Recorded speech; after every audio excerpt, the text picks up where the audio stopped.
Hare Krishna. So Bhagavad Gita ప్రవచనానికి చేసిన భక్తులందరికీ ధన్యవాదాలు. అందరికీ స్వాగతం. సో ముందుగా మనము మంగళాచరణ ప్రార్థనలతో ప్రారంభిద్దాము. ఓం అజ్ఞానతిమిరాంధస్య జ్ఞానాంజనశలాకయ చక్షురున్మిళితం యేన తస్మై శ్రీగురవే నమః. శ్రీచైతన్యమనోభీష్టం స్థాపితం యేన భూతలే స్వయం రూప కదా మహ్యం దదాతి స్వపదాంతికం. నమో ఓం విష్ణుపాదాయ కృష్ణప్రేష్ఠాయ భూతలే శ్రీమతే భక్తివేదాంత స్వామిన్నితి నామినే. నమస్తే సారస్వతే దేవే గౌరవాణి ప్రచారిణే నిర్విశేష శూన్యవాది పాశ్చాత్యదేశతారిణే. జయ శ్రీ కృష్ణ చైతన్య ప్రభో నిత్యానంద శ్రీ అద్వైత గదాధర శ్రీవాసాది గౌరభక్తవృంద. హరే కృష్ణ కృష్ణ కృష్ణ హరే హరే హరే రామ రామ రామ హరే హరే. హరే కృష్ణ కృష్ణ కృష్ణ హరే హరే హరే రామ రామ రామ హరే హరే. హరే కృష్ణ కృష్ణ కృష్ణ హరే హరే హరే రామ రామ రామ హరే హరే. మూకం కరోతి వాచాలం పంగుం లంఘయతే గిరిం యత్కృపాతమహం వందే శ్రీగురుం దీనతారణం పరమానందమాధవం శ్రీచైతన్యమీశ్వరం. హరి ఓం తత్సత్. ఓం నమో భగవతే వాసుదేవాయ. ఓం నమో భగవతే వాసుదేవాయ. ఓం నమో భగవతే వాసుదేవాయ.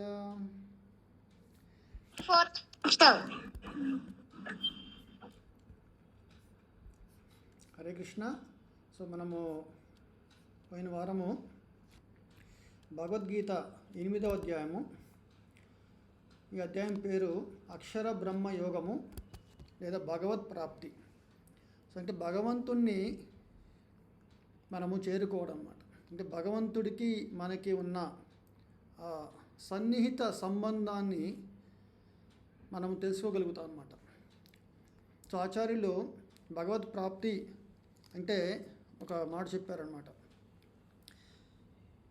కృష్ణ భక్తి నిత్య సిద్ధ కృష్ణ ప్రేమ సాధ్య కబునయ శ్రవణాది శుద్ధ చిత్తే కరయే ఉదయ అని చెప్పారన్నమాట. ఈ కృష్ణ భక్తి అనేది నిత్య సిద్ధ. అంటే మనం ఏదో బయట నుంచి ఒక ఏదైనా గొప్ప పని చేసి పొందాల్సిన అవసరం లేదు. అంటే చాలా కష్టపడి నేను ఆ సిద్ధిని పొందాలి అని అనుకోవాల్సిన అవసరం లేదు. ఎందుకంటే నిత్య సిద్ధ అంటే మనము సనాతనంగా మనకు ఆ సిద్ధి మనకు ఉన్నదన్నమాట. నిత్య సిద్ధ కృష్ణ ప్రేమ సాధ్య కబునయ అంటే బయట నుంచి ఒక అవసరం మేరకు తెచ్చుకునే కాదనమాట. ఓకే, ఎందుకని భగవంతుడికి మనకి చాలా సన్నిహిత సంబంధము సనాతనంగా ఉంటుంది. మనము భగవంతుడి యొక్క అంశలము. మమై వాంశో జీవలోకే అని కృష్ణ భగవాను చెప్పారన్నమాట. మమై వాంశో జీవలోకే ఇది పురుషోత్తమ యోగ శాస్త్రంలో కృష్ణ భగవాను 15వ అధ్యాయంలో చెప్పారు. సో ఇక్కడ మరి ఈ భగవంతుడి యొక్క ఆకర్షణ లేదా భగవంతుడి మీద అవగాహన, భగవంతుడి మీద ప్రేమ మనం ఎట్లా కలుగుతాయంటే ఇక్కడ ఏం చెప్తున్నారంటే 2వ శ్లోకంలో శ్రవణాది శుద్ధ చిత్తే కరయే ఉదయ. అంటే వినడం అనేది ఎవరైనా చేస్తారు. ఆఖరికి ఒక చిన్న పసిపిల్లవాడు కూడా మీరు మనం భాగవత పురాణం కానీ మీరు చదివినట్లయితే రీసెంట్గా కూడా మహావతార్ నరసింహదేవ్ సినిమా వచ్చింది కదండి. దాంట్లో చూడండి, ప్రహ్లాదుడు కయాదు ఒక ఆమె గర్భంలో ఉండగా నారదముని ఆశ్రమంలో ఆమె తను వింటుందన్నమాట. ఓకే, ఈ భగవత్ ధర్మాన్ని వింటుంది. ఆమె కొంచెం అలసటగా ఎక్కువ సమయంగా వినలేకపోతుంది. కానీ గర్భంలో ఉన్న ప్రహ్లాదుడు మాత్రము ఎంతో చిత్తశుద్ధితో వింటున్నాడు అన్నమాట.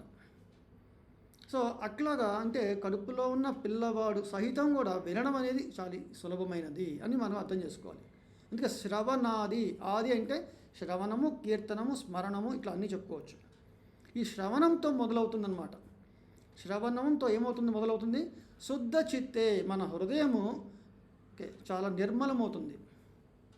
ఓకే, ఇక్కడ ఇంకొక మాట చెప్పారు.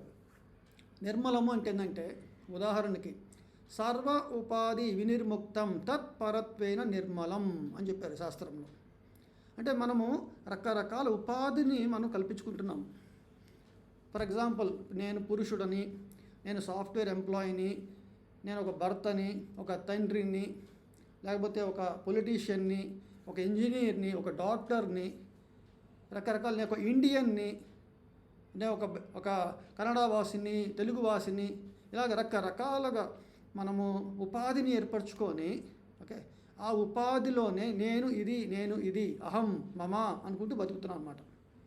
అందుకే చెప్పారంటే సర్వ ఉపాధి వినిర్ముక్తం, వీటన్నిటినీ మనం వదిలేసి చక్కగా, అంటే అది కూడా శ్రవణంతోనే జరుగుతుంది అన్నమాట. తత్పరత్వేన నిర్మలం, ఓకే, నిర్మలమైన ఆ చిత్తము ఏర్పడినప్పుడు అప్పుడు మనం హృషికేశ సేవనం భక్తి రుచ్యతే. అప్పుడు మనము ఈ యొక్క ఇంద్రియాలన్నింటినీ, మనకి భగవంతుడు ఇచ్చింది మన యొక్క స్వలాభాని కోసం కాదు, భగవంతుడి సేవలో కైంకర్యంలో మనం వినియోగించడానికి అని ఒక సద్భావన అనేది మనకు ఏర్పడుతుంది. దాని చిత్తశుద్ధి అంటారు. ఆ సద్భావనతో చేసే ఏ పని అయినా సరే, ఓకే, భగవత్ ప్రీతిగా చేస్తాము, దాన్నే భగవద్భక్తి అంటారు. భక్తియుత కర్మలు అట్లా చేయటం వల్ల మనకి భగవత్ ప్రాప్తి కలుగుతుంది. ఓకే, ఈరోజు మనము చాలా చిత్తశుద్ధితో ఈ భగవద్గీత 8వ అధ్యాయం గురించి మనము అవగాహన చేసుకున్నాము. మనము పోయిన వారం చెప్పుకున్నాము, అర్జునుడు అడిగిన ప్రశ్నలకి శ్రీకృష్ణ భగవానుడు సంక్షిప్తంగా మొదట చెప్పారు. బ్రహ్మం అంటే ఏంటి, ఆధ్యాత్మం అంటే ఏంటి, కర్మ అంటే ఏంటి, అధిభూతం అంటే ఏంటి, అది దైవము, అది యజ్ఞము. ఈ అది యజ్ఞం అంటే పరమాత్మ ఎక్కడ ఉంటారు, మరి మరణ సమయంలో అంత్యకాలమున, ఓకే, అంత్యకాలం అంటేనే చాలా భీతి కొలిపేది. పోయిన వారం చెప్పుకున్నాము, కొన్ని వేల తేళ్ళు కుడితే వచ్చే నొప్పి బాధను అనుభవిస్తుంది అన్నమాట జీవుడు. కోమా స్థితిలో ఉన్నప్పుడు ఆ శరీరం వదలలేక ఆ కోమా స్థితిలో ఉంటాడన్నమాట, ఎంతో కష్టపడుతూ. మీరు కొంతమంది చూసింటారు, మా ఫాదర్నే నేను చూశాను, వెంటిలేటర్ పైన, ఓకే, నోట్లో ఒక పైప్ వేసి ఆ బ్రీతింగ్ అందక ఆయనకి ఫుడ్ అన్నీ. సో చాలా కష్టతరమైన అన్నమాట. కొంతమంది ఎక్కువ రోజులు ఉంటారు, కొంతమంది డిపెండ్స్ అన్నమాట వాళ్ళ పరిస్థితి బట్టి కర్మానుసారంగా. మరి ఇటువంటి అంత్యకాల సమయమున భగవంతుని ఎలా మనం తెలుసుకునేది? ప్రభు హరే కృష్ణ మీరు అన్నారు భగవద్భక్తి చేస్తే మన భగవంతుని చేరుకోవచ్చు. మరి ఇక్కడ చెప్పుకున్నారు అంత్యకాలమున భగవంతుని ఎలా స్మరించగలుగుతాము అనేది ఒక అర్జునుడి ప్రశ్న. అంటే ఎంత గొప్ప వివేకంగా అర్జునుడు ప్రశ్నలు అడుగుతున్నారో మనం తెలుసుకోవాలి. సో మనం 8 శ్లోకాలు మనం అర్థం చేసుకున్నాము. ఈ 8 శ్లోకాల తర్వాత శ్రీకృష్ణ భగవానుడు చెప్తున్నారు ఇక్కడ భగవంతుణ్ణి ఎలా మనము, ఓకే, అంటే ఆయన మనకి ధ్యానంలో ఉండాలి. ఓకే, భగవంతుణ్ణి ధ్యానం అంటే ఇప్పుడు మనము చాలా సన్నిహితంగా ఉన్నారనుకోండి. మీరు చూడండి, చాలాసార్లు ఒక్కొక్కసారి మేము సమ్మర్ హాలిడేస్కి పిల్లలందరము అమ్మమ్మ వాళ్ళ ఇంటికి వెళ్తాము, చాలా సరదాగా గడుపుతాము. ఓకే, ఆ తర్వాత మళ్ళీ హాలిడేస్ అయిపోయిన తర్వాత మళ్ళీ ఇంటికి వస్తే ఎగ్జామ్స్ అన్ని టెన్షన్స్ ఉన్నా కూడా మన మనసు ఆ రోజు ఎంత చక్కగా ఉన్నాము, అమ్మమ్మ ఇన్ని చేసింది అవి చేసిందని తరచూ మన పెద్దవాళ్ళని తలుచుకుంటూ ఉంటాం అన్నమాట. అది ధ్యానం. లేకపోతే మన పిల్లలు ఓకే చాలా చక్కగా ఉండి హాలిడేస్కి, వాళ్ళు సమ్మర్ హాలిడేస్కి వెళ్తారు పెద్ద అయిన తర్వాత. ఇంట్లో వాళ్ళు జాబ్ కోసం అని చెప్పేసి ఇంట్లోనే ఉండాల్సి వస్తుంది ఒక్కడే. ఏ రోజైనా ఆ రూమ్లోకి వెళ్తే ఇక్కడ పడుకునే వాళ్ళు, ఈ షూస్ వేసుకునే వాళ్ళు, ఈ బట్టలు వేసుకునే వాళ్ళు గుర్తు వస్తూ ఉంటుంది అదే ఫోటో ఫ్రేమ్ చూస్తే. సో మనకి తెలిసిన వాళ్ళ ప్రేమతో ఉన్న ఆ సంబంధం వల్ల, ఓకే, మనం వాళ్ళ మీద ధ్యానం ఏర్పడుతుంది. మరి భగవంతుడి మీద ధ్యానం అనేది ఏర్పడడానికి భగవంతుడి లక్షణాలు తెలియాలి కదండి. సో అందుకని ఇక్కడ చెప్తున్నారు అన్నమాట, కవిం పురాణం అనుశాసితారం మనోరమణీయం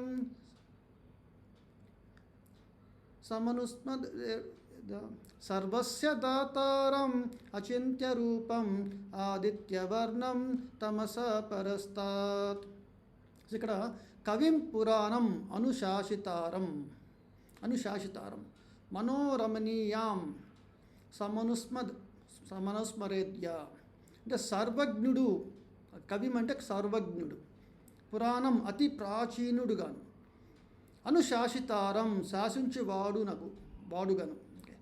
అలాగే అనోరణీయాం, అనోర్ అంటే అణువు కంటే మిక్కిలి సూక్ష్మమైన వాడుగను. ఓకే. అట్లాగే సర్వమును పోషించి వాడుగను. ఓకే. సమస్మరణ్ వేద్య అంటే సర్వమును భగవంతుడు సర్వస్య దాతారం భౌతిక భావాతీతుడగు. ఓకే. ఊహింప సఖ్యము కాని రూపము, అచింత్య రూపం. అచింత్య అంటే భగవంతుడి యొక్క రూపం ఎట్లా ఉంటుంది. కొంతమంది కృష్ణ భగవానుడు నల్లగా ఉంటాడు, అంటే నలుపు రంగు మనం చూడడానికి చాలా ఏవగింపుగా ఉంటుంది, కొంచెం అంటే నల్లగా ఉన్నారు బాగలేదు అంటుంటారు. కానీ కృష్ణుడి యొక్క నలుపు శ్యామ సుందరుడు అన్నారు. ఓకే. మనకి బ్రహ్మ సంహితలో మనకి చక్కగా చెప్తున్నారు అన్నమాట. అంటే చాలా మన మదనుడు అంటే కాముడు. ఓకే. అంటే ఆ శ్లోకంలో వేణు కనంతం అరవింద దళయతాక్షం బర్హావతాం సమసితాం భుజసుందరాంగాం కందర్పకోటి కమనీయ విశేష శోభం గోవిందమాది పురుషం తమహం భజామి. ఇక్కడ మదనుడు అంటే కందర్ప అంటారు, అంటే కుపిడ్. ఈ కందర్ప కోటి కందర్పులు కలిసి ఉన్న ఎంత అందం ఉంటుందో, కందర్ప కోటి కమనీయ విశేష శోభం గోవిందమాది పురుషం తమహం భజామి. సో ఆయన రూపం ఎట్లా ఉంటుంది, అచింత్యము. ఓకే. సదా దివ్య పురుషుడు గను పరమ పురుషుని స్మరించవలను. సూర్యుని వలె తేజస్సు కలవాడును, దివ్యుడును అగు అతడు భౌతిక ప్రకృతికి అతీతుడు. సో ఇలాగా మనకి భగవంతుడి మీద ఎలా ధ్యానం చేసుకోవాలి.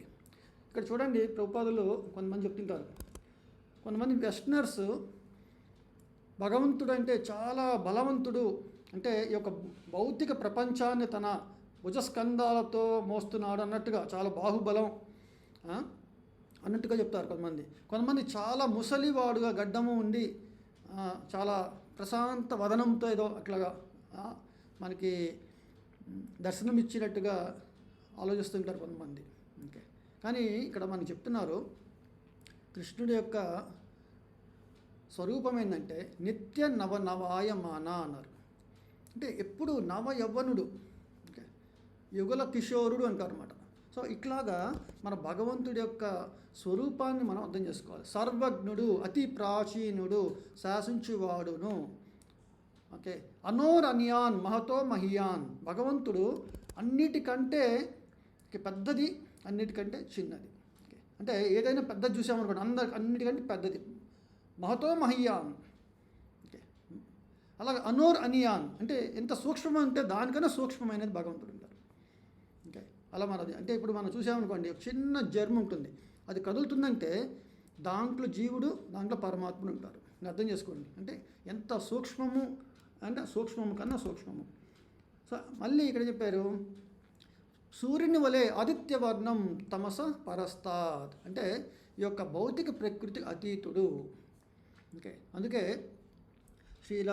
శ్రీపాద శంకరాచార్యుల వారు నారాయణ పర అవ్యక్తాత్ అన్నారు. పర అవ్యక్తాత్ అంటే భగవంతుడిని మనము యొక్క భౌతిక జగత్తులో కనబడుతున్న లక్షణాలని మనము మనం పోకూడదు. ఉదాహరణకి ఏం చెప్పారంటే, మనం మాల్కి వెళ్ళామనుకోండి, అక్కడ మ్యానిక్వీన్స్ అని పెడతారు, వ్యాక్స్తో చేసినవి లేకపోతే ప్లాస్టిక్తో చక్కగా డ్రెస్ వేసి అందంగా ఒక అబ్బాయిని ఒక అమ్మాయిని, ఓకే, మార్కెటింగ్ ఆర్ కొంచెం ఫ్యాషన్ కోసం పెడుతూ ఉంటారు. మనం చూడంగానే పిల్లవాడు, అదిగో డాడీ అక్కడ ఒక అబ్బాయి ఉన్నారు, ఒక అమ్మాయి ఉందంటే మనకు తెలుసు అక్కడ ఉన్నది బొమ్మ మాత్రమే. సో ఆ బొమ్మ తయారు చేసినది రూపం అంతా మనిషిలాగానే ఉంది, కానీ ఆ పదార్థం జడం అన్నమాట. అలాగే భగవంతుడు మన భౌతిక ప్రకృతికి సంబంధించిన పదార్థంతో కూడిన ఉన్నవాడు కాదు, దివ్య పురుషుడు. ఓకే. అంటే ఆయన సచ్చితానంద స్వరూపము అని చెప్పారు. ఆనంద చిన్మయ సదుజ్వల విగ్రహస్య గోవిందమాది పురుషం తమహం భజామి అని చాలా శాస్త్రాల్లో మనకి చెప్తున్నారన్నమాట భగవంతుడి యొక్క. ఇందాక మేము చెప్పుకున్నట్టుగా అచింత్యం యం శ్యామసుందరం అచింత్య గుణస్వరూపం గోవిందమాది పురుషం తమహం భజామి. అంటే ఈరోజు మనం ఇక్కడ చెప్పుకున్న ప్రతి ఒక్క పదము శాస్త్రంలో ఒక శ్లోకాలు ఉన్నాయన్నమాట. దానికి మనకి ఇచ్చే అథారిటీ రెఫరెన్సెస్ అన్నమాట. సో అట్లాగా మనం భగవంతుడిని మనం చూసుకోవాలి. కానీ ఇలా ధ్యానం చేయడం అంత సులభం కాదు. ధ్యానం చేయాలంటే పరిశుద్ధ ఆత్మ అయి ఉండాలి. అందుకే భగవంతుడు మన యొక్క పరిస్థితికి ఆయనే దర్శనమిస్తున్నాడు. ఎట్లా అంటే మీరు ఒక గుడికి వెళ్ళారనుకోండి, చక్కగా అందంగా అలంకరించి దేదీప్యమానంగా అన్ని దీపాలు పెట్టి మంచి వస్త్రాలు మంచి పూలతో అలంకరణ చేసి మనం దర్శనం చేసుకోగానే కాసేపు మన మనస్సు చలించి ఆకర్షితులవుతాం అన్నమాట మనం స్వామికి. మనం తిరుపతి వెళ్ళారు, శ్రీవారికి మనం చూడంగానే ఒక్క క్షణం ఉంటే ఇంకొంచెం బాగుండు అనిపిస్తుంది చూసారండి. అప్పుడు మనకు తెలుస్తుంది అంటే భగవంతుడి యొక్క సన్నిహితంగా ఉన్నప్పుడు మనకు కలిగిన భావన అనేది ఈరోజు ఒక స్పార్క్ అనేది ఏర్పడింది.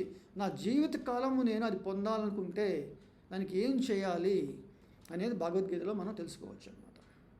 ప్రతి ఒక్కరికి ఏదో ఒక టైంలో కష్టంలో ఉన్న, లేకపోతే మనం చెప్పుకున్నాం 7వ అధ్యాయంలో అర్థార్థో జిజ్ఞాసు జ్ఞాని, ఈ నలుగురు భగవంతుడు శరణు పొందుతారు. అలా పొందినప్పుడు వాళ్ళల్లో అతీతమైన ఒక భావన అనేది ఏర్పడుతుంది. ఆ భావన అనేది ఎట్లా ఏర్పడుతుందంటే ఆకర్షణకి రావడానికి భగవంతుడి గురించి తెలుసుకోవాలని జిజ్ఞాస. భగవంతుడు ఇలా ఉంటారు అలా ఉంటారా, దానివల్ల మనకి ఏం జరుగుతుంది, మనలో ఒక దీన్ని ఏమంటారు ఎక్స్టసీ అన్నారన్నమాట. అష్ట సాత్విక వికారాలు, మనకి వికారాలు ఉన్నాయి శారీరకంగా, కానీ సాత్వికమైన వికారాలు అంటే మనలో భగవంతుడు చూడగానే కళ్ళు చెమరుస్తాయి అన్నమాట. ఎందుకు వస్తాయండి అది అంటే వాళ్ళకి ఏమన్నా బొమ్మను చూడగానే కలుగుతాయి ఎక్కడైనా. మరి భగవంతుని చూడంగానే ఆయన కీర్తనలు విన్నంగానే అప్పుడు మనలో చలనం అనేది ఏర్పడుతుంది. దీన్నే ఆచార్యులు ఏమన్నారంటే ఒక పిల్లవాడికి నడక అనేది తనకి సిద్ధి ఎప్పుడు ఉంది.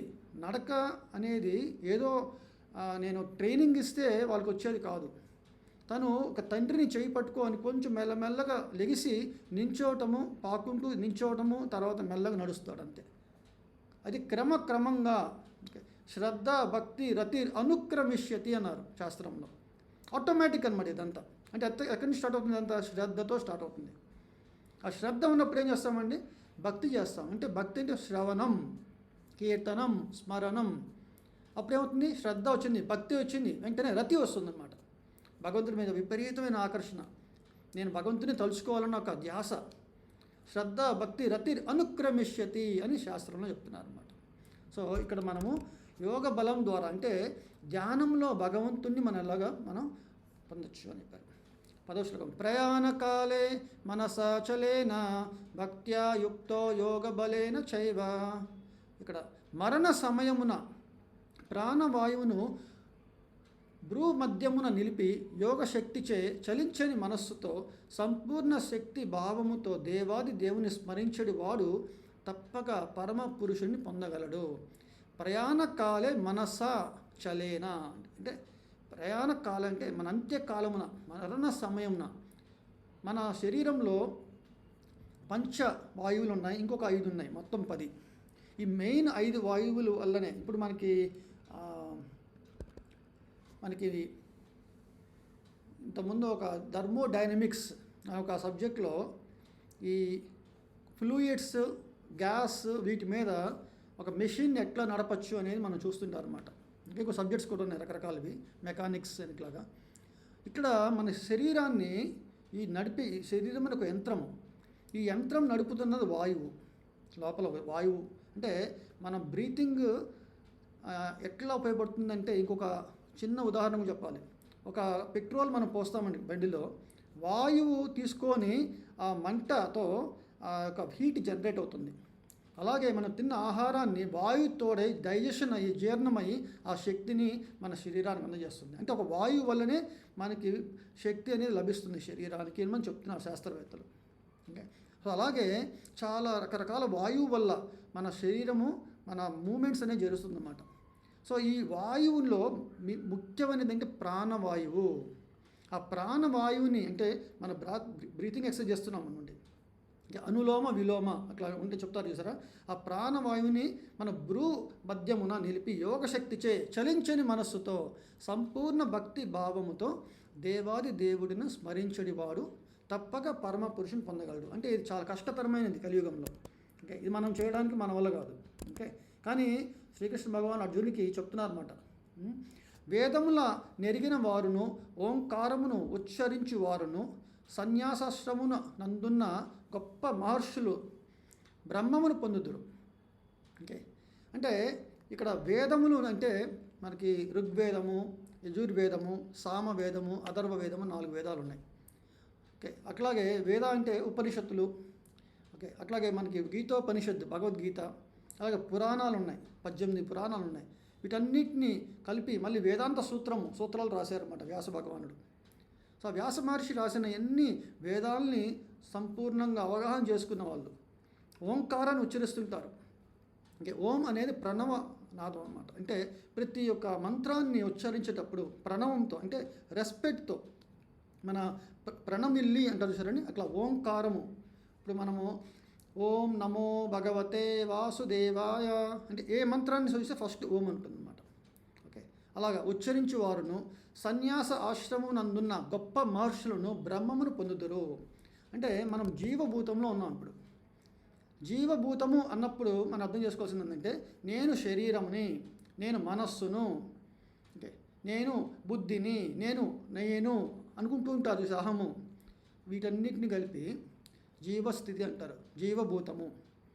నేను భక్తుడును, లేదా కొంతమంది నేను భగవంతుడి యొక్క అంశను. ఓకే, నేను అహం బ్రహ్మాస్మి అని తను ఉద్ధరించుకున్నప్పుడు ఆ బ్రహ్మస్థితిని పొందుతారన్నమాట. అట్టి పరిపూర్ణత్వమును కోరువారు బ్రహ్మచర్య వ్రతమును అభ్యసించరు. దేని వలన వారు మోక్షమును పొందుదురో ఆ విధానమును నేను ఇప్పుడు నీకు సంగ్రహముగా వివరింతును. అంటే ఇక్కడ శ్రీకృష్ణ భగవాన్ అన్నారు మోక్షమును పొందడానికి అంటే అంతే నారాయణ స్మృతి అన్నారు. అంటే చివరగా భగవంతుని స్మరించడం అనేదే మన లక్ష్యం. ఇప్పుడు ఒక పిల్లవాడు ఏ ఒక్క స్కూల్లో చదివినా కూడా 1 year మొత్తం చదువుతారు. చదవడం గొప్ప కాదు, చివరగా ఒక యాన్యువల్ ఎగ్జామ్స్ పెడతారు, దాంట్లో చక్కగా ఉత్తీర్ణుడు అవ్వాలి, అంటే పాస్ అవ్వాలి. అలాగే మన ఈ హోల్ లైఫ్ అనేది ఒక ప్రిపరేషన్ అన్నమాట. ఓకే, పరీక్షా సమయం వచ్చి మన మరణకాలం వస్తుంది. మనకు అనుకుంటాము నేను ఈ పరీక్షలే రాయను, నేను చదవను, ఏమవుతుంది చూద్దాం అనేవాళ్ళు కొంతమంది ఉంటారు. కొంతమంది నేను చదవకపోతే నా జీవితము ఒక అగమ్య గోచరం అవుతుంది, ఎక్కెళ్తానో తెలియదు, ఏమవుతానో తెలియదు. ఇలాంటి చాలామంది నా ఫ్రెండ్స్ని కూడా చూశాను చిన్నప్పుడు. ఓకే, వాళ్ళు 6th క్లాస్లో కొంతమంది ఆపేశారు, కొంతమంది ఇంటర్మీడియట్లో చూశాను ఆపేశారు, లేదా డిగ్రీస్కి వెళ్ళి ఏదో సప్లీస్ అట్లా రాసుకొని డిస్టెన్స్ లెర్నింగ్ ఏదో ఓపెన్ యూనివర్సిటీలో చేసుకొని ఏదో రకంగా ఒక చిన్న బిజినెస్ పెళ్లి చేసుకోవడానికి ఒక డిగ్రీ అని చెప్పుకోవడానికి వాళ్ళు, ఇలాంటి వాళ్ళు చాలా రకాలు మనం తారసపడుతుంటాం మనకి. సో వాళ్ళకి ఎప్పుడో టైంలో ఒక ఫ్రెండ్ని చూసినప్పుడు వీడు పలానా ఐటీ కంపెనీలో పెద్ద కారులో తిరుగుతున్నాడు, నేను కూడా చదువుకొని ఉంటే బాగుండేది అని అప్పుడు అనిపిస్తుంది. అలాగే మనం ఇప్పుడు మంచి యవ్వన స్థితిలో జడసత్వాలు అంటారు చూసారండి, పెద్దవాళ్ళు అంటారు చక్కగా ఉన్నాయి, నేను నడవగలుగుతున్నాను, పరిగెత్తగలుగుతున్నాను. కానీ మనం ఎప్పుడైనా ఒక ముసలి వాళ్ళు కష్టం మీద నడక వస్తుంది, కూర్చుంటే లెగవలేరు. సో అటువంటి పరిస్థితుల్లో మనం చూసినప్పుడు రేపు మనకి అటువంటి దశ మనకు ఉంటుంది. ఓకే, జర అంటే అందుకే మనకి 4 దుఃఖంలో ఫస్ట్ దుఃఖం వచ్చి జన్మ, మృత్యు, జర, వ్యాధి, 4 దుఃఖాలు. వీటిని మనం విముక్తి పొందలేరన్నమాట. అంటే జన్మము అంటే కూడా ఒక తల్లి గర్భములో మనం ఉన్న పొజిషన్ ఎంత కష్టమైంది చెప్తున్నారు శాస్త్రవేత్తలు చెప్తున్నారు. మనకి కపిల మహర్షి శ్రీమద్ భాగవతంలో ఎలాగైతే అల్ట్రాసౌండ్ స్కాన్ చేస్తే ఈ మంత్లో పిల్లవాడికి ఒక బాడీలో కొన్ని చేతులు, కాళ్ళు, లేదా ఫస్ట్ కళ్ళు కొన్ని ఏర్పడుతూ ఉంటాయి. సో వీటన్నిటి గురించి ఎలాగైతే మన అల్ట్రాసౌండ్ చెప్తారో, శ్రీమద్ భాగవతంలో ప్రతి నెల గురించి చక్కగా వివరించారన్నమాట.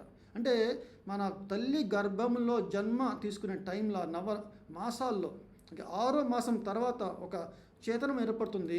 అప్పుడు ఆ శిశువుకి తెలుస్తుందన్నమాట, ఇంత కష్టంగా ఉంది నాకు, ఓ దేవా నేను నీ శరణు పొందుతున్నాను, ఈ జన్మలో నేను తప్పక నీ భక్తి చేసి నేను నీ యొక్క వైకుంఠ ధామానికి నేను చేరుస్తాను, నీ భగవత్ ప్రాప్తిని పొందుతాను అని తను వేడుకుంటాడు. ఎవరు వేడుకుంటారంటే ఎవరికైతే పుణ్యం ఉంటుందో వాళ్ళు భగవద్ దర్శనం మనం పొందుతాం. అంటే మనం అందరము భగవద్గీత ఎవరైతే ఈరోజు వింటున్నారో వీళ్ళందరికీ గొప్పగా ఒక సుకృతి అనేది ఏర్పడి ఉండాలి. లేకపోతే భగవంతుడి గురించి వినాలన్న ఒక కోరిక అనేది ఏర్పడదు. చూడండి, ఎంతోమంది ఉన్నారు బిజీ లైఫ్, వాళ్ళకి లోకంలో వాళ్ళు అనుకుంటున్నారు నేను ఏదైతే సాధిస్తానో అదే నా సర్వ సంపదలు అనుకుంటున్నారు. ఆ సర్వ సంపదలన్నింటినీ ఏదో రోజు వదిలి ఈ శరీరాన్ని మనం వెళ్ళాల్సి వస్తుంది. ఈ యొక్క అధ్యాయం మొత్తం అదే భగవత్ ప్రాప్తి.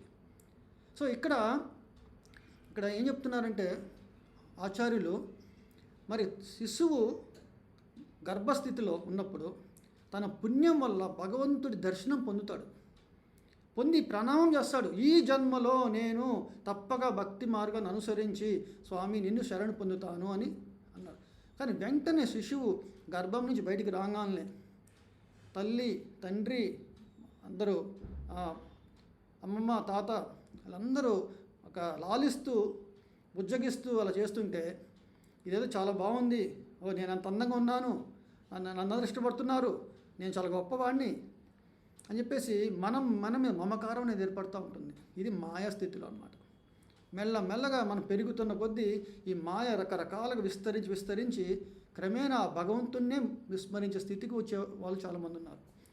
ఎవరో కొంతమంది ధర్మాత్ములు ఎప్పుడో ఒకరోజు గుడికి వెళ్ళగా కూడా ఆ గుడికి వెళ్ళి ఆ కీర్తనలు వినగా అయ్యో నేను నా స్వామిని మర్చిపోయానే అని ఒక స్మరణకు వస్తే భగవద్గీత చదవడం ప్రారంభించి మళ్ళీ భక్తి మార్గంలో తను ఉంటాడనమాట. ఇదే ఆరోగ్యాన్ని మనం చదువుకున్నాము. ఓకే, యోగాభ్యాసాన్ని బాగా అనుసరించి ఓకే మనశ్చంచలం వల్ల తను యోగ భ్రష్టుడైతే వచ్చే జన్మలో ఒక మంచి శుచినాం శ్రీమతాం అన్నారు. అంటే ఒక మంచి బ్రాహ్మణుల కుటుంబంలో లేదా క్షత్రియ వైశ్యుల మంచి ద్విజుల కుటుంబంలో తన జన్మ ఉంటుంది. అప్పుడు మళ్ళీ భగవంత్ ప్రాప్తిని పొందాలన్న ఒక సంకల్పంతో తను జీవనం సాగిస్తాడనమాట. వాళ్ళకి అది మహద్భాగ్యం అనమాట అది. సో ఇక్కడ ఎందుకు చెప్తున్నామంటే ఇది ఇక్కడ శ్రీకృష్ణ భగవానుడు అర్జునుడు చెప్తున్నారు, అర్జున మోక్షంని ఎలా పొందాలో నీకు ఇప్పుడు సంగ్రహంగా వివరిస్తున్నాను. అంటే మనం ఏదైతే ప్రమాణం చేసి భగవంతుడికి స్వామి నేను నిన్ను పొందుతానని చెప్పామో మరి అది ఎట్లా సాధ్యమవుతుంది? ఓకే, సర్వధర్మాన్ని సంయమ్య మనోహృది నిర్దశ మూర్ధ్యాత్మన ప్రాణమస్తోస్తో యోగధారణం.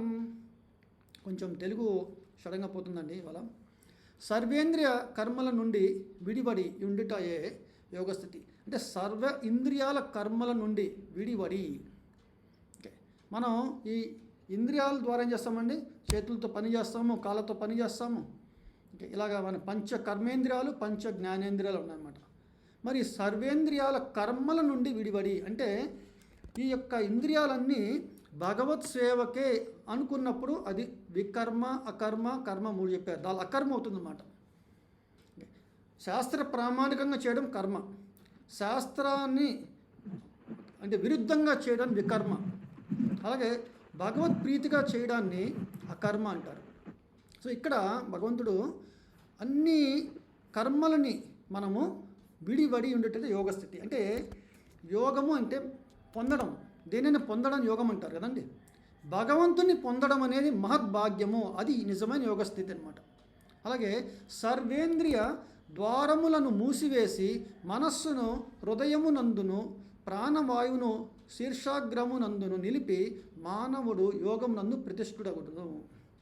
మనము ప్రతిష్ట అంటే మనం ఉచ్చస్థితిలో ఉండడం అనేది అంటే ఇక్కడ మనస్సును సర్వేంద్రియాలని మనం అదుపు చేయాలి. మనకి ఉదాహరణకి శాస్త్రంలో ఈ శరీరం అనేది ఒక రథంతో పోల్చారు. ఆ రథానికి 5 గుర్రాలు ఉన్నాయి, అవి ఇంద్రియాలు. ఆ రథాన్ని మనం దాని రీన్స్ అంటాము. పట్టుకొని తాళ్ళు, ఓకే, వాటిని ఇచ్చి మైండ్, మనస్సు. ఆ రథాన్ని సారథి చేసేదేమో బుద్ధి. ఆ రథంలో ఉండి నడుస్తున్న వాడు ఎవరంటే ప్యాసింజర్. ఓకే, ప్యాసింజర్ ఓనర్ ఎవరంటే అది ఈ జీవుడు. మరి ఇక్కడ ఏం చేయాలంటే మనస్సు చంచలంగా ఉంటుంది. సో మనసుని ఇంద్రియాలని అదుపు చేయగలుగుతుంది. కానీ ఇంద్రియాలు అటు ఇటు అంటే గుర్రాలు అటు ఇటు తిరగడం వల్ల మనస్సు వికలమై ఉంటుంది ఎప్పుడు. ఆ వికలమైన మనస్సుని స్థిరత్వంగా చేయడానికి మనం ఏం చేయాలంటే బుద్ధిని వాడాలన్నమాట. ఆ బుద్ధిని వాడాలంటే మనం ముందు జ్ఞానాన్ని పొందాలి. అది భగవద్ జ్ఞానాన్ని. అది ఇక్కడ మనం 7వ అధ్యాయం నుంచి మనం తెలుసుకుంటున్నాము. అలా పొందినప్పుడు మనం మనస్సుని చాలా స్థిరముగా ఉంచి, ఓకే, ప్రాణవాయువును శీర్షాగ్రహమునందు నిలిపి మానవుడు యోగ స్థితిని ప్రతిష్ఠుడగను అని చెప్తున్నారు అన్నమాట.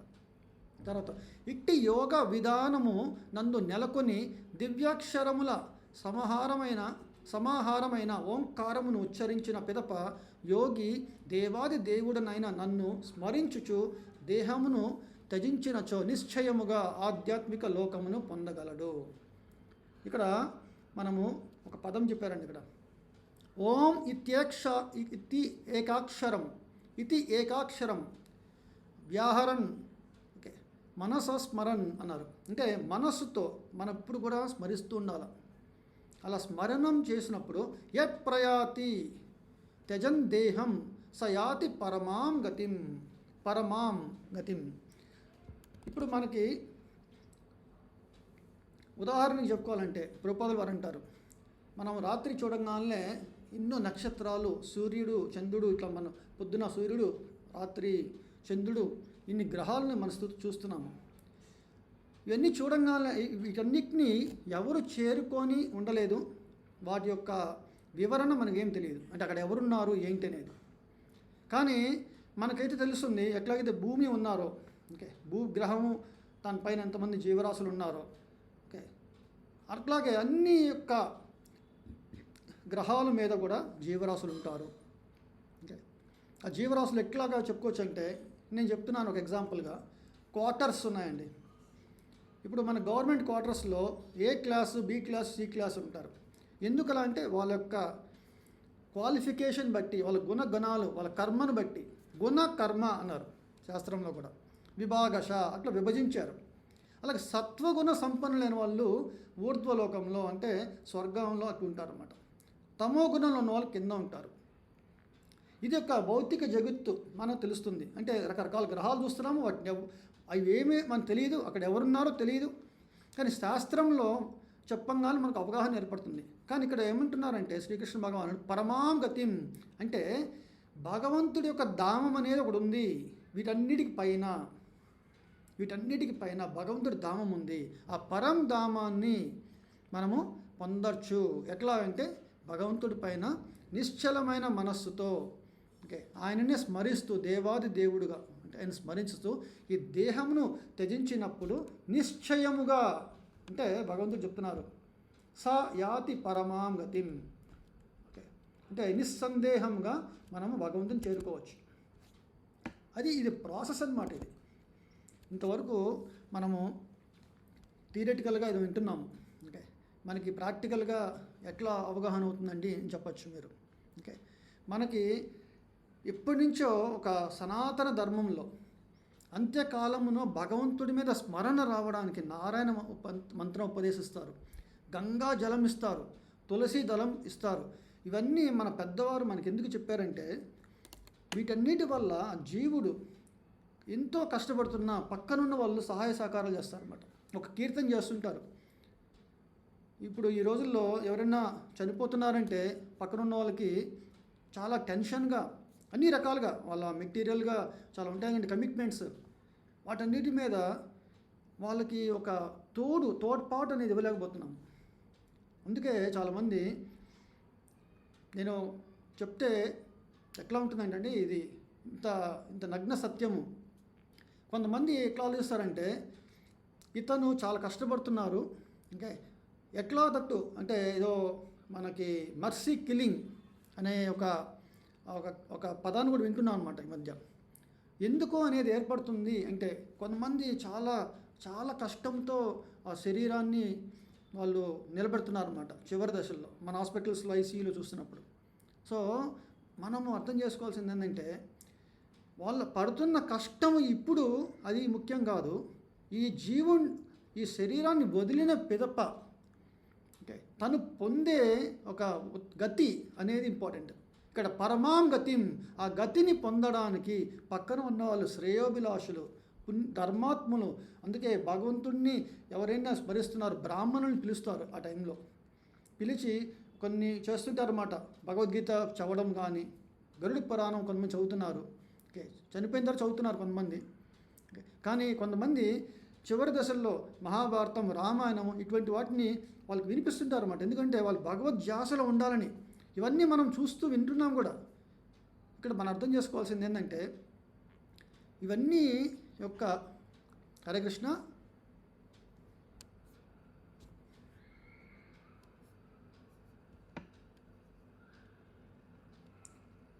హరే కృష్ణ, నా మాటలు వినపడుతున్నానండి? హరే కృష్ణ. సో ఇవన్నీ మనం చూసినప్పుడు మనకు అవగాహన రావాలా. అంటే మనం హిస్టరీ చదువుతున్నాం కదండి. మనకి ఒక బుక్ కూడా ఉంది కదా, మన 10th క్లాస్ వరకు చదువుతున్నాము, సైన్స్, సోషల్ ఇట్లా అన్నీ.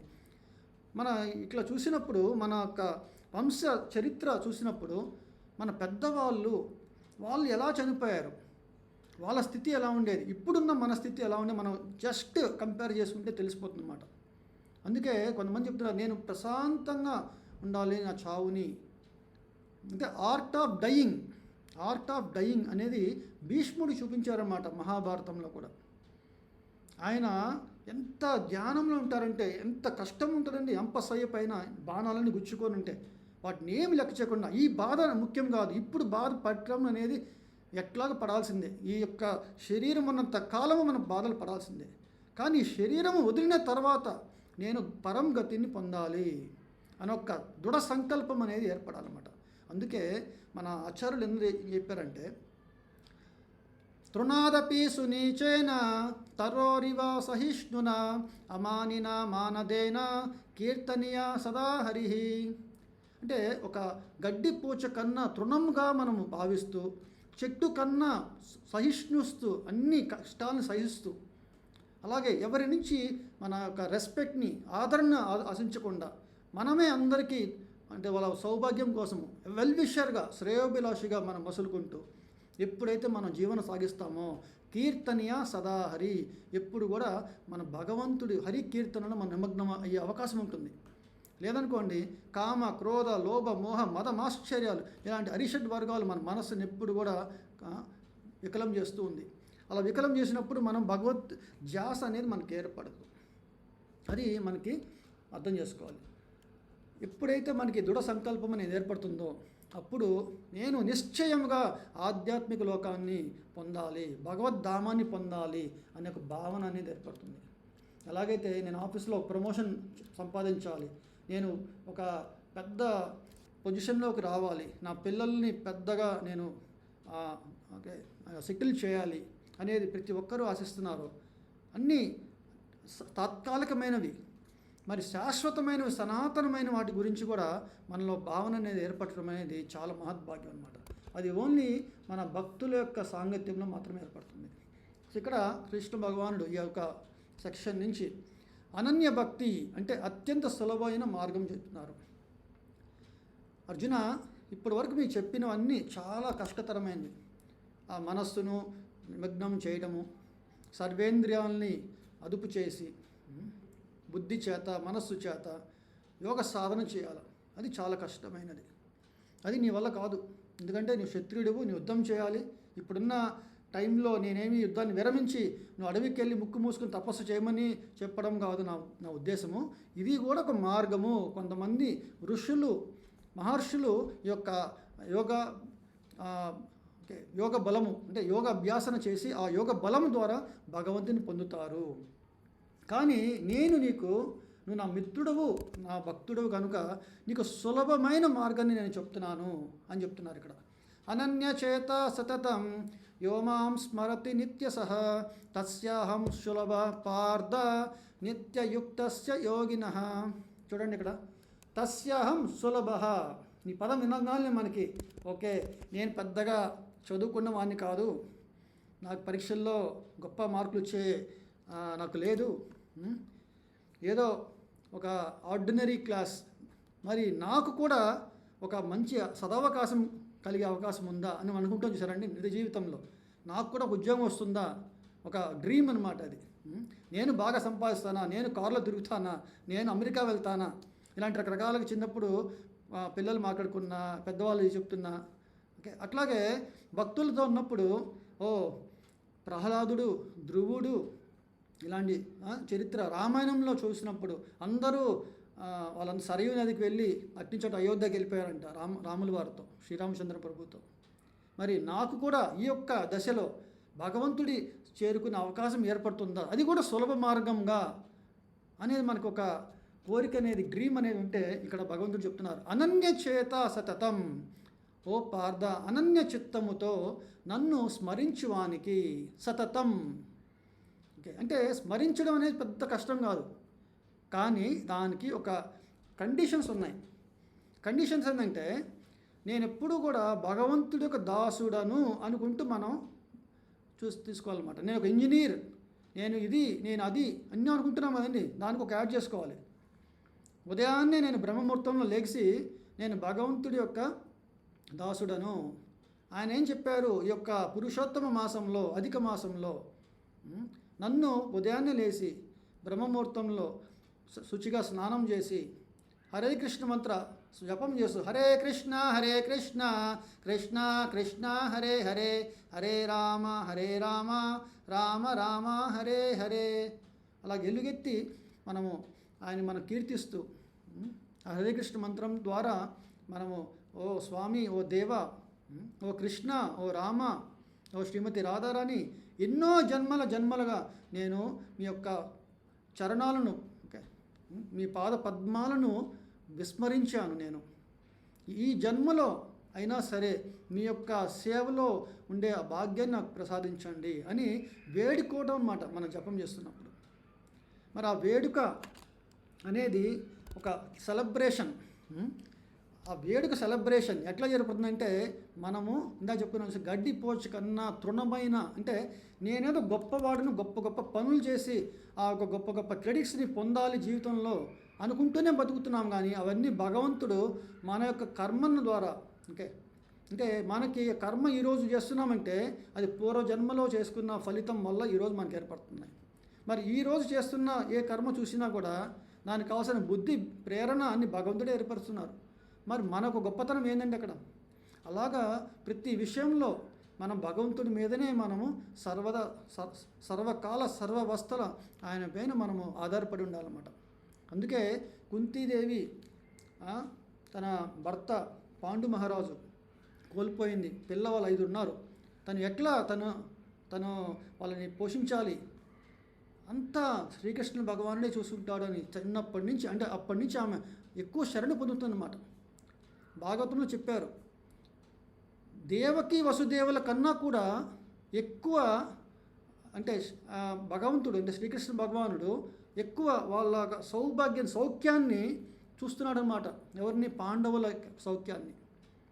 ప్రత్యేకంగా కుంతీదేవి తన అంటే తండ్రి లేని పిల్లలు 5 ఉన్నారు, వాళ్ళకి ఎవరు లేరు, నన్నే స్మరిస్తున్నారు ఎప్పుడు కూడా అని భగవంతుడు వాళ్ళ గురించి ఆలోచించడం మీకు స్టార్ట్ చేశారన్నమాట. దీనికి చాలా చాలా ఉదాహరణలు ఉన్నాయి, మనం చెప్పుకుంటే చాలా టైం అవుతుంది. కానీ ఒక చిన్న పాయింట్ ఏంటంటే, దుర్యోధనుడు భీష్ముడి దగ్గరికి వస్తారు, తాత మీరు అతిరథులు ఎన్నో గొప్ప గొప్ప యుద్ధాల్లో చివరికి పరశురాముడిని కూడా మీరు నిలువరించారు, మరి ఈ పాండవులు పిల్లవాళ్ళు వీళ్ళంతా మీకు మరి ఎందుకు మీరు ఇన్ని రోజులుగా మీరు యుద్ధం చేస్తున్నారు, మీరు వాళ్ళ మీద చాలా అభిమానంతో మీరు సరిగ్గా మీ శక్తి సామర్థ్యాన్ని ప్రదర్శించడం లేదని దాన్ని దూషిస్తున్నాడు అన్నమాట. ఆయన క్షత్రియుడు కాబట్టి క్షత్రియోచితంగా భీష్ముడు అన్నారు, నన్ను ఎందుకు ఇంత ఛాలెంజ్ చేస్తున్నావు ఓ దుర్యోధన, సరే విను, ఈ 5 అస్త్రాలని నేను మంత్రోచ్చారణతో నేను వీటిని పవర్ఫుల్గా తయారు చేశాను, చాలా శక్తియుతంగా తయారు చేశాను, రేపు ఈ 5 బాణాలతో 5 పాండవులను వాళ్ళని చంపుతానన్నాడు. ఆలోచించండి. అంటే భీష్ముడికి తెలుసు కృష్ణుడు ఉన్నంత వరకు పాండవులను ఎవరు ఏమి చేయలేరని తెలుసు, కానీ అయినా కూడా ఈయన చేయాల్సింది నా దుర్యోధను చూపిస్తున్నమాట. అంటే కృష్ణుడి యొక్క భక్త వాత్సల్యాన్ని ఈ రూపేణ ఆయన నిరూపమానం చేయడం అనుకున్నారు అనమాట. అక్కడ కృష్ణుడు పాండవులందరూ పాండవుల వైపు వాళ్ళ గుడారాల్లో అంటారు కదండి, పడుకొని నిద్రపోతూ ఉన్నారు. పాండవులు హాయిగా ఇంకా గురకబెట్టి నిద్రపోతున్నారు అనమాట. ఓకే, మనం కృష్ణుడు ఉన్నాడు పక్కన, మనకేం భయం లేదన్నట్టుగా. కృష్ణుడు మాత్రం వెంటనే మెలకు వచ్చింది. ఓ, ఇంత భీష్మ ప్రతిజ్ఞ అంటే మనకు తెలిసిందే కదా అని చెప్పేసి ఎట్లా దీని నుంచి వెంటనే ఆలోచిస్తూ ఉన్నాడు అనమాట. ఓ అర్జున, లెగు లెగు లెగు, ఏం కృష్ణ ఏమైంది అంత, ఏమైంది, ఎవరన్నా శత్రువులు వచ్చారా, ఏమైనా అయిందా అంటే భీష్ముడు ప్రతిజ్ఞ పూనాడు, రేపు మీ 5గురిని చంపుతారని చెప్పేసి దుర్యోధనుడి దగ్గర. సరే కృష్ణ, నాకు నిద్ర వస్తుంది, రేపు పొద్దున్న చూసుకుందామని ఆయన ఆవలించి పడుకుంటాడు అనమాట. అంటే భక్తులు భగవంతుడి పైన, అంటే పిల్లవాళ్ళు చూడండి, మనం ఎక్కడికైనా వేరే ఊళ్ళకి తీసుకెళ్ళినప్పుడు బాగా అలసిపోయి ఉంటారు. వాళ్ళు ఎక్కడ ఉన్నారు ఎక్కడో తెలియదు, పక్కన తల్లిదండ్రులు ఉన్నారని చెప్పేసి వాళ్ళు పడుకొని గాఢెద్దరు అంటారు. వాళ్ళు లేపి లెగురా, ఇంకా మనం వెళ్ళాలన్నా కూడా వాళ్ళు పట్టించుకోరా, అని ఇక్కడ పడుకుంటే కాసేపు ఉంటారు. చూడండి, పిల్లవాడు అట్లా ఉంటాడు అనమాట. అదే పెద్దవాళ్ళని నేను లేపాను, ఏదో వచ్చారు అది అంటే వెంటనే మనం కలతంగా ఉంటుంది అన్నమాట. డిస్టర్బెన్స్, మనం చూసుకోవాలన్న తపన. అంటే భక్తుడు ఎప్పుడు కూడా భగవంతుడి శరణు పొందుతాడు. అంటే తన అనన్యం చిత్తం అంతా కూడా భగవంతుడి స్మరణతో ఆయన సేవలోనే మనం వినియోగం ఉంటుంది. అప్పుడు ఇంకా వాళ్ళకి ఏమీ కష్టం అండి. అక్కడ ఒక పిల్లవాడికి ఏమైనా కష్టమా? ఇప్పుడు చిన్నవాడు ఎగ్జామ్స్లో పాస్ అవ్వాలని ఏ రోజు తను కష్టంగా ఫీల్ అవ్వడు. నా ఇంట్లో ట్యూషనే ఉంది, మా అమ్మ ట్యూషన్ టీచర్, తను చక్కగా నేర్పిస్తుంది. ఓకే, సో అన్నీ గుర్తుపెట్టుకునేలాగా తనే తయారు చేసి తీర్చిదిద్దే పంపిస్తుందని పిల్లవాడికి ఒక దృఢమైన విశ్వాసం అన్నమాట. ఇక్కడ పాండవులు కూడా అట్లాగే ఉన్నారు. అర్జునుడు చెప్పాడు, కృష్ణుడు ఆ రోజు కామ్యవనంలో ఘోషయాత్రలో దుర్యోధనుడు వాళ్ళందరూ గంధర్వుల చేతిలో వాళ్ళు పరాభవం పొంది అందరినీ బంధించబడి ఉన్నారు. అప్పుడు నువ్వు భీముడు వెళ్ళి వాళ్ళని పిలిపించారు కదా, అప్పుడు దుర్యోధనునికి ఒక వరం ఇచ్చాడు, ఎప్పుడైనా నీకు ఏదైనా కావాలంటే నేను ఇస్తానని. ఈరోజు నువ్వు దుర్యోధనుడి దగ్గరికి వెళ్ళి ఆ 5 బాణాలని తీసుకురా అని చెప్పేసి కృష్ణుడు అర్జునుడు చెప్తాడు అనమాట. అర్జునుడు వెళ్ళి దుర్యోధనుడి దగ్గర వెళ్ళంగానే ఆ ప్రశ్న వినంగానే తత్తరపాటుతో, ఓ అర్జున, ఈ 5 అస్త్రాలు నా దగ్గర ఉన్నాయి, నీకెట్లా తెలిసిందని అడుగుతాడు చాలా ఆశ్చర్యంతో. కృష్ణుడు నాకు చెప్పాడని వెంటనే దుర్యోధనుడికి మత్తిపోతుందన్నమాట. మరుసటి రోజు భీష్ముడు వచ్చి, దుర్యోధన ఎక్కడ 5 అస్త్రాలు ఇటువు, ఈరోజు నేను నా యొక్క యుద్ధ రీతిని చూద్దు అని. ఇంకా ఎక్కడ తాత అస్త్రాలు, అర్జునుడు వచ్చి తీసుకుపోయాడు. స్టోరీ చెప్తారన్నమాట. వెంటనే భీష్ముడు చిరు మందహాసంతో, ఏం జరుగుతుందో ముందే తెలుసు కదా, ఆయన మహాభాగవతోత్తముడు అనమాట. సో ఇట్లాగా ఎందుకు చెప్తున్నా అంటే, ఈ యొక్క సులభము అన్న పదానికి మనకి ఎటువంటి కష్టము లేదు. మన భగవంతుడు మీద స్మరణ అంటే ఆయన మన యోగక్షేమాలన్నీ చూసుకుంటారు అన్న ఒక పూర్ణ విశ్వాసము, శరణాగతి అనేది పొందడం అనమాట.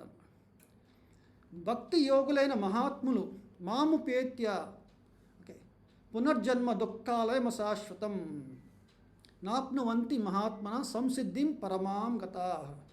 భక్తి యోగులైన మహాత్ములు నన్ను పొందిన పిమ్మట అత్యున్నతమైన సంసిద్ధిని పొందిన వారగుటచే దుఃఖాలయమైన ఈ అనిత్య జగత్తునకు ఎన్నడుగు తిరిగిరారు.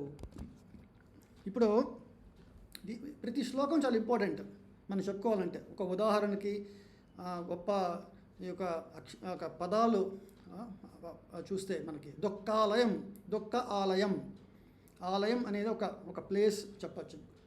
గ్రంథాలయం అంటారు చూసారండి, అన్ని గ్రంథాలు ఉంటాయి. ఇక్కడ ఆలయం ఉంది, ఏముందండి ఇక్కడ దుఃఖము, అంటే ఈ యొక్క భౌతిక జగత్తు దుఃఖములతో ఉన్న ఆలయము, మరి అశాశ్వతమైనది. మరి అటువంటి ఈ యొక్క భౌతిక జగత్తుకి ఎవరైనా ప్రాధాన్యత ఇస్తారండి? నేనేది ఇక్కడే ఉండాలని. కొంతమంది ఆచార్యులు అన్నారు, ఎవరైనా బాత్రూమ్కి వెళ్ళి నేను అక్కడే ఉండిపోవాలని ఎవరు అనుకుంటారండి? తన పనేదో తను చూసుకొని నేను వెంటనే నా యొక్క ఇంపార్టెంట్ వర్క్స్, నా ప్రయారిటీ నాకు ఉన్నాయి అనుకుంటారు చూసారా. అలాగే భక్తుడు ఎప్పుడు కూడా తను ఆఫీస్కి వెళ్ళాలి, తను అవి చేయాలి ఇవి చేయాలి అనుకున్నా కూడా ఎప్పుడు తన ధ్యాస ఇవన్నీ తాత్కాలికమైనవి. కానీ భగవంతుడి యొక్క ఒక అంటే మనము ప్రతి ఒక్క విషయంలో భగవంతుడి మీద మనం ఒక ఆధారపడటం అనేది ఒకటి. ఓకే, వీళ్ళందరూ భగవత్ స్వరూపులు అనే ఒక భావన, అంటే ప్రతి విషయంలో భగవంతుణ్ణి కేంద్రీకృతం చేసుకోవడంలోనే ఆ భక్తుడు ఆ కార్యకలాపాలను చేస్తాడు. లేకపోతే ఆ భక్తుడికి ఎటువంటి ఒక ప్రేరణ అనేది ఉండదన్నమాట. ఇప్పుడు మనం భగవంతుడికి మీద ప్రేరణ నేర్పడి భక్తుడు చేస్తున్నాడని చెప్పాము. మామూలుగా ఉన్న వాళ్ళ ప్రేరణ ఎక్కడ వస్తుందంటే, ఓకే నేను వెళ్తే నాకు శాలరీ వస్తుంది, నేను అక్కడికి వెళ్తే నాకు ఆనందం వస్తుంది, నేను ఇట్లా చేస్తే నాకు తృప్తి వస్తుంది, ఇట్లాంటి రకరకాలుగా ఒక ప్రేరణ అనే భావం ఏర్పడుతుంది చూసారండి. అది భక్తుడికి అలా ఉండదు. ప్రతి విషయంలో భగవంతుని కేంద్రీకృతం చేసుకొనే తనకి ఆ ప్రేరణ ఏర్పడుతుంది అన్నమాట. ఇంకా చెప్పాలంటే పాండవులు యుద్ధము చేయకముందు నేను యుద్ధము విరమిస్తున్నాను అని కృష్ణుడు చెప్తాడనమాట. నేను చేయలేను కృష్ణ అని. ఆయన ధర్మం, అది క్షత్రియ ధర్మము. కానీ భగవద్గీత విన్నాక చాలా ఉత్సాహంగా యుద్ధం చేశాడు. ఎంత ఉత్సాహం అంటే తన ప్రియ పుత్రుడు అందరికంటే అభిమన్యుడు హతుడైన తర్వాత కూడా అభిమన్యుని చంపడం అనేది అసలు అంటే తను జీర్ణించుకోలేకపోతాడనమాట అర్జునుడు. ఎంత కష్టమైనది. కానీ అయినా కూడా ఓ కృష్ణ నేను నీ ఆజ్ఞకి కట్టుబడి ఉన్నాను అని చెప్తాడనమాట. నువ్వేం చెప్తే అదే చేస్తానని. సో ఇట్లాంటి భక్తి యోగులైన మహాత్ములు వాళ్ళ ఆలోచన విధానం ఇట్లా ఉంటుందన్నమాట. తర్వాత కృష్ణుడు అంటున్నారు, ఆ బ్రహ్మ భువనాల్లోక పునరావర్తినోర్జున మాముపేత్యతు కౌంతేయ పునర్జన్మన విద్యతే. భౌతిక జగత్తు నందలి అత్యున్నత లోకము మొదలుకొని అత్యధమ లోకము వరకు, అతి అధమ, అత్యుత్తమ లోకము, అధమ లోకము, అతి అధమ లోకము వరకు, సర్వలోకముల జన్మ మృత్యు భరితమైన దుఃఖ ప్రదేశములే. కానీ ఓ కౌంతేయ, నా లోకమును చేరినవాడు పునర్జన్మను పొందడు. అదనమాట అండి. ఇదివరకు మనకి ఇప్పుడైతే కలియుగంలో ప్రస్తుత పరిస్థితుల్లో ఎవరు కూడా యజ్ఞయాగాలు ఎవరు చేయట్లా. కానీ ఇదివరకు చాలామంది బ్రాహ్మణులు, బ్రాహ్మణోత్తములు, వాళ్ళు ద్విజోత్తములు అన్నారు. వీళ్ళకి తెలుసు ఈ యొక్క భూమి మీద పెద్దగా సంతోషించే ఏమి లేదనుకుంటారు. కొంతమంది అంటారు సరండి, ఆ పల్లెటూరులో ఏముందండి, పట్టణంలో అయితే చాలా పెద్ద పెద్ద గార్డెన్స్ ఉంటాయి, పెద్ద పెద్ద రెస్టారెంట్స్, పెద్ద పెద్ద మాల్స్, అక్కడ కదా నిజమైన ఆనందం ఉంది అని పల్లెటూరుని ఎవరు పట్టించుకోరు. గమనిస్తాండి వాళ్ళ ఆలోచనలు. అలాగే ఈ బ్రాహ్మణులకి వాళ్ళకి మంచి జ్ఞానం ఉందన్నమాట వేదాలను చదవడం వల్ల. మనలాగా ఎప్పుడు చూసిన సంశయంతో భగవంతుడు ఉన్నాడా, నిజంగా స్వర్గం ఉందా, నిజంగా నరకం ఉందా, నిజంగా మరో జన్మ ఉందా, ఇవన్నీ సంశయాలు మనకి. ఆ సంశయాలతో ఎట్లాంటిదంటే బిజీ లైఫ్లో ఆ సంశయాల మీద అసలు మన మనస్సే మనకు వెళ్ళదన్నమాట. అంటే మంచి పనులు చేయాలి అంటే ఫర్ ఎగ్జాంపుల్ ఈ యొక్క పురుషోత్తమ మాసంలో నేను నా పుణ్యం బాగా సంపాదించుకోవాలి, దాన ధర్మాలు చేయాలి, నది స్నానం చేయాలి, అర్చన చేయాలి, గుడికి వెళ్ళాలి, ఇటువంటి ఒక భావన అనేది వాళ్ళకి రాదు.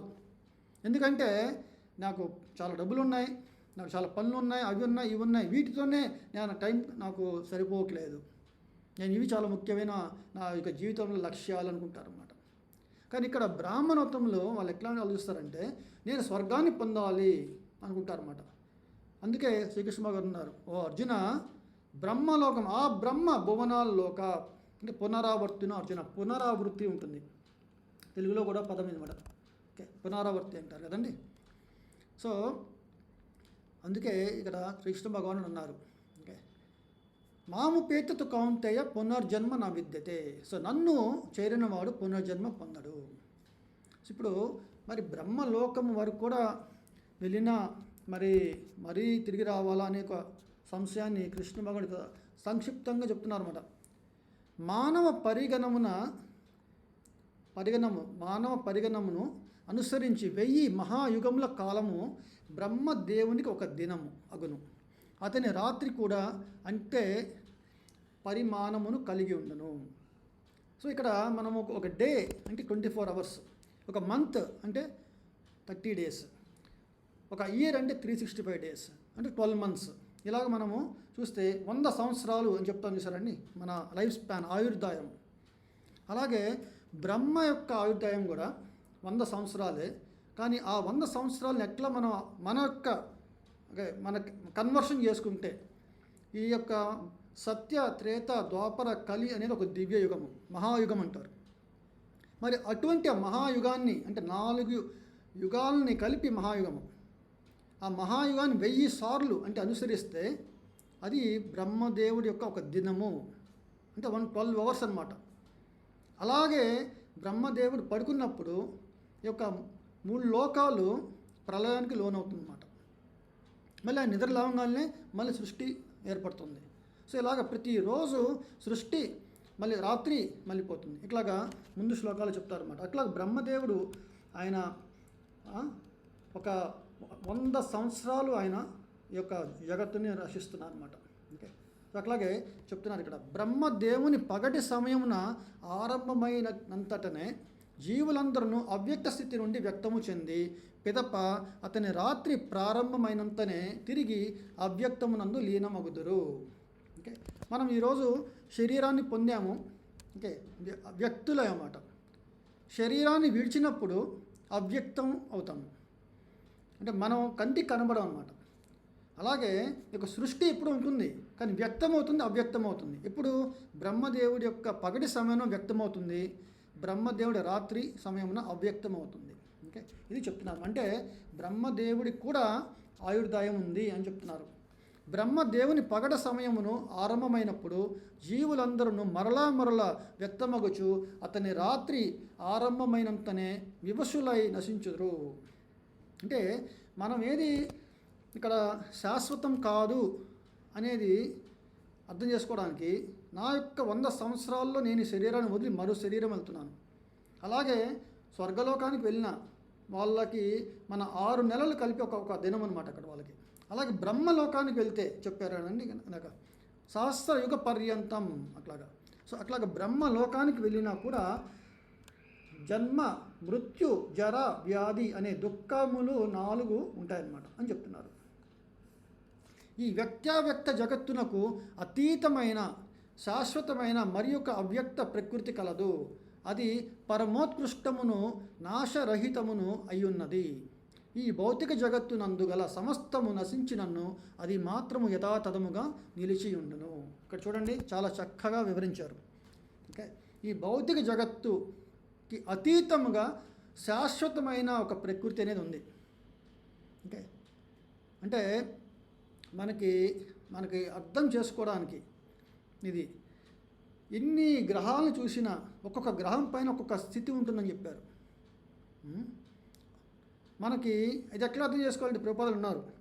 మనకి భూమి మీదనే మన ఇండియా వచ్చి ట్రాపికల్ క్లైమేట్ అన్నమాట. ఇక సూర్యుడు యొక్క సీజన్స్ బట్టి, అంటే సూర్యుడు బట్టి ఆయన ఆర్బిట్ బట్టి మనకి సీజన్స్ ఏర్పడుతూ ఉన్నాయి. ఓకే, కానీ మీరు అమెరికా వెళ్ళారనుకోండి, నేను వెళ్ళున్నాను. Okay, east coast west coast 2 వెళ్ళాను. వాళ్ళకి 8 అయినా కూడా పగలు లాగానే ఉంటుంది వాళ్ళకి. కాబట్టి గమనించండి అది. అంటే ఇక్కడున్న స్థితి అక్కడ స్థితి మనం కనబడుతుంది మార్పు. అలాగే కొన్ని మనం ఆర్కిటిక్ అంటార్టిక్ వాటికి నెలగలిగితే అక్కడ కూడా చాలా విపరీతమైన మన మార్పులు మనం గమనించవచ్చు.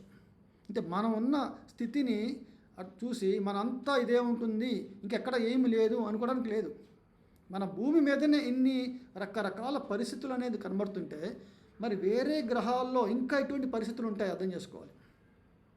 ఓకే, అందుకే భగవంతుడు ఏమంటున్నారంటే ఈ భౌతిక జగత్తుకు అతీతముగా శాశ్వతమైన ప్రకృతి ఉంది, అది పరమోత్కృష్టమును నాశరహితము అని చెప్తున్నారు.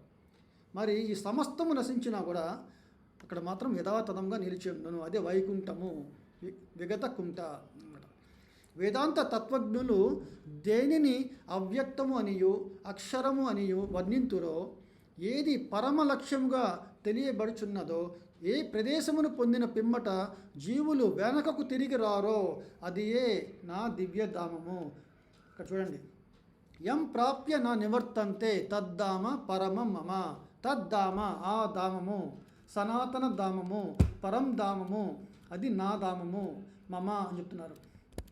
ఇక్కడ మనం ఎంత చక్కగా అంటే ఒక తండ్రి ఒక పిల్లవాడికి, నాయనా నువ్వు ఇక్కడ దుఃఖాలయంలో అశాశ్వతమైన అనిత్యమైన పరిస్థితుల్లో చిక్కుకొని మాయామోహితుడవై ఓకే ఎన్ని కష్టాలు పడుతున్నావో, నువ్వు జస్ట్ అంటే మనం ఒక పడుకొని డ్రీమ్లో ఉంటే రకరకాల పీడకలల్లో మనం ఎంత కలత చెందుతామో, ఒక్కసారి ఒక తల్లి వచ్చి బిడ్డను లేపి హక్కును చేర్చుకొని తన యొక్క ప్రేమను పంచితే ఆ ప్రేమను ఆస్వాదించగానే తన పీడకలను మర్చిపోయి, ఓ నేను ఈరోజు ఓకే అంటే మళ్ళీ ఈ క్షణమున మళ్ళీ నేను సంపూర్ణ ఆనంద స్థితి, సచ్చితానంద స్థితిని పొందానని భావన ఏర్పడుతుందన్నమాట. అలాగే అంటే భగవంతుడి యొక్క ఆయన ఇక ఉపదేశాన్ని మనం ఇక్కడ వింటున్నప్పుడు మనం ఇదేదో ఒక మైథాలజీ అని ఓకే ఏదో చెప్తున్నారులే పుక్కిటి మాటలు అని కొంతమంది చెప్తుంటారు. అటువంటిగా మనము కానీ మనసులో పెట్టుకున్నామంటే అసంశయం అంటే సంశయాలు ఉన్నప్పుడు మనిషికి శ్రద్ధ పాఠవాలు లోపిస్తాయి అన్నమాట.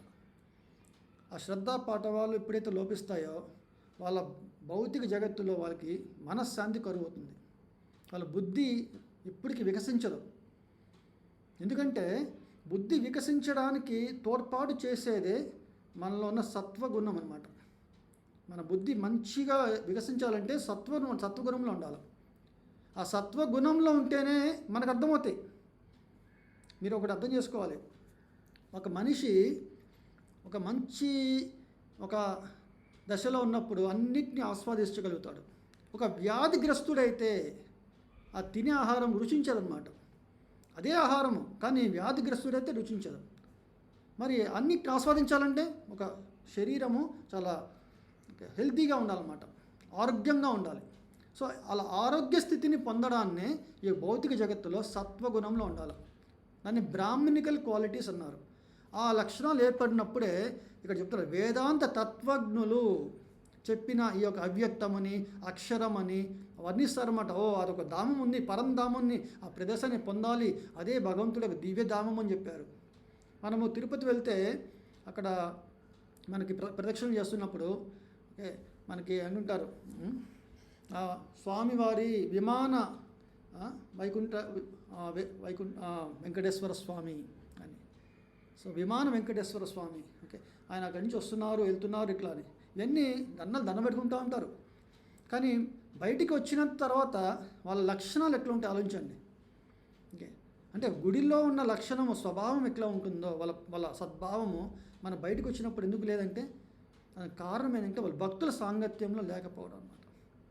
అందుకే ప్రభుపాదులు వారే చెప్తారు మనం శ్రద్ధ పాఠవాలు ఉంటే సరిపోదు, శ్రద్ధతో పాటు సాధు సంఘం అనేది ఏర్పడాలి.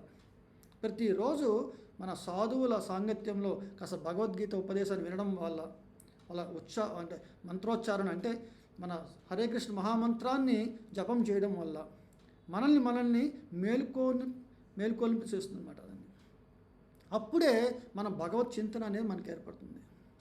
అలాగా భగవత్ చింతనతో మనం కాలం గడుపుతున్నప్పుడు నేను పరీక్షా సమయం గురించి భయపడాల్సిన అవసరం లేదు. ఇప్పుడు నేను చాలా ప్రశాంతంగా ఉన్నాను, భగవద్ ధ్యానంతో నా జీవితం అంతా మారిపోయింది అని ప్రతి ఒక్కరూ మనం పొందొచ్చు. నా లైఫ్నే నేను చూసుకుంటాను. ఎంతో టెన్షన్స్ యాంగ్జైటీస్ ఉన్నా ఓకే రేపు ఉద్యోగం వెళ్తే వస్తుందా లేదా క్యాంపస్ ప్లేస్మెంట్లో ఉన్నా నేను బిట్స్ పిలానీలో ఆ జపం చేయండి మీరు చాలా ముఖ్యమైనది అది అని చెప్పేసి అక్కడ ఉన్న గొప్ప ఓకే లీడర్స్ ఉన్నారు, ఇక ప్రొఫెసర్స్ వాళ్ళు, కానీ వాళ్ళు హరే కృష్ణ మంత్ర రోజు వాళ్ళు జపం చేస్తుంటారు అన్నమాట. సో వాళ్ళ యొక్క సావాసంలో వాళ్ళ సాంగత్యంలో నాకు అది అలవడింది. అప్పుడు నేను ఈరోజు జపం చేసి తీరాలి, అది ఉద్యోగం వచ్చినా రాకపోయినా చేయటం అనేది ముఖ్యం అని చెప్పేసి చేసుకుని వెళ్ళాను. ఎలా మనకి రాసిపెట్టి ఉందో అలాగే ఉద్యోగం వచ్చేసింది. కానీ ఉద్యోగం వచ్చి మనం జపం చేయలేనుకోండి ఆ రోజు నా కాలం అనేది పోయినట్టే కదండి. చాణక్య పండితులు వారు చెప్పారు ఒక క్షణ కాలాన్ని పొందాలంటే కొన్ని వేల మనులు మాణిక్యాలు రత్నాలు బంగారాలు మనం తిరిగి పోసినా కూడా పొందలేము అనమాట. మరి మనం అర్థం చేసుకోవాల్సింది ఏంటంటే ఆ యొక్క శ్రద్ధ పాఠవాల్ని మనం పొందాలంటే సాధుల సాంగత్యం ఉండాలి. ఒక 2 శ్లోకాలండి, ఒక 2 నిమిషాలు చెప్తున్నాము. సరువుల కన్నను అధికుడైన దేవాది దేవుడు అనన్య భక్తి చేతనే పొందదగినవాడు. అతడు తన దివ్య ధామమునందు నిలిచియున్నను సర్వవ్యాప్తి అయి ఉన్నాడు, మరియు అతని యందే సమస్తము స్థితిని కలిగి ఉన్నది. ఓకే, సో ఇక్కడ పురుష స పార్థ, పురుష స పర పార్థ భక్త్యా లభ్య త్వనన్యయ. అంటే భక్తితో మాత్రమే, భక్తి చేత మాత్రమే మనం భగవంతుని పొందొచ్చు. అంటే మనకి బ్రహ్మ సంహితలో ప్రేమాంజన చురిత భక్తి విలోచనేన సంత సదైవ హృదయేషు విలోకయంతి యం శ్యామ సుందరమచింత్య గుణస్వరూపం గోవిందమాది పురుషం తమహం భజామి. అంటే మన కళ్ళకి ఒక ఆయింట్మెంట్ అనమాట, కొంత కాటుకు రాస్తారు కదండి, అలాగే ఇక్కడ కాటుక ఏంటంటే ప్రేమ అంజన, ఇంకా ప్రేమ అనేది అనమాట. అప్పుడు ఆ అంజనంతో, అంటే చూస్తారా మన తెలుగులో కూడా ఇదివరకు భూగర్భ జలాలు చూడడానికి కూడా అంజనం చేస్తారనమాట. ఇంకా ఒక టెక్నాలజీ అనమాట, అది సైన్స్ అది.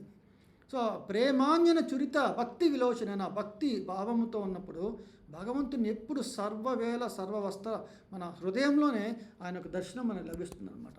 అది కూడా చెప్తున్నారు, ఆయన సర్వవ్యాప్తి ఇస్తున్నారు.